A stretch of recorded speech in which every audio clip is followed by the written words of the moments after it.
संख्या 6 देखिए, मान लीजिए कि किसी समतल में स्थित सभी त्रिभुजों का समुच्चय सार्वत्रिक समुच्चय U है।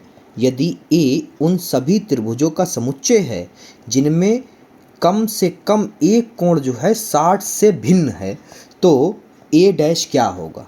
चलिए भाई, बहुत सरल है। सबसे पहले तो हम लिख लेते हैं U बराबर, क्योंकि अच्छा इसमें तो दे रखा है U बराबर, यहाँ पे लिखेंगे सभी त्रिभुज, इसमें आ जाते हैं हर तरह जितने भी त्रिभुज हैं तो सबके सब आ गए, ठीक है। उसके बाद में कह रहा है सेट ए जो है, दूसरी बात वो कह रहा है 60 से एक, कम से कम एक कोण जो, जैसे कि ये वाला है, कम से कम एक कोण, मान लो ये 60 है तो ये जो है 70 हो गया, 70 और 60 130 हो गया, ठीक है। बचे हुए कितने 50, तो ये कितना हो गया 50 हो गया, ठीक है।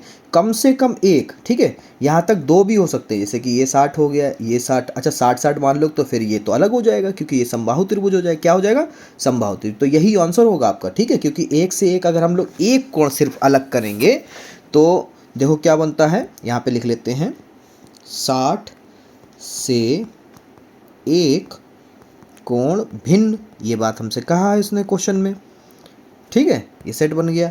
अब जो है यहाँ पर कह रहा है ए डैश निकालो, क्या निकालो, ए का पूरक निकालो, तो यहाँ पर u माइनस ए हो गया। अब u क्या है, अगर हम लोग घटा दें, जैसे कि सभी त्रिभुजों में से ये कथन कट जाए तो क्या होगा, सबके सब क्या हो जाएंगे, ये भी 60 हो जाएगा, ये भी 60 हो जाएगा और ये भी 60 हो जाएगा, ठीक है। ओके बेटा, तो ये क्या हो गया, सभी कैसे अब बचेंगे, इसमें कैसे त्रिभुज बचेंगे, सभी, क्योंकि यू में बचने चाहिए ना, सभी समबाहु त्रिभुज बचेंगे। कैसे बचेंगे, समबाहु त्रिभुज, ठीक है बेटा, सभी समबाहु त्रिभुज, ठीक है, बचेंगे। खत्म, इतना ही है, इतना इंपॉर्टेंट नहीं है, ठीक है, आई समझ लो। ओके, ऐसे ही फेयर पे नोट कर लो, अच्छी से फेयर बनाओ बढ़िया से, कि रिवीजन बहुत फास्ट हो सके।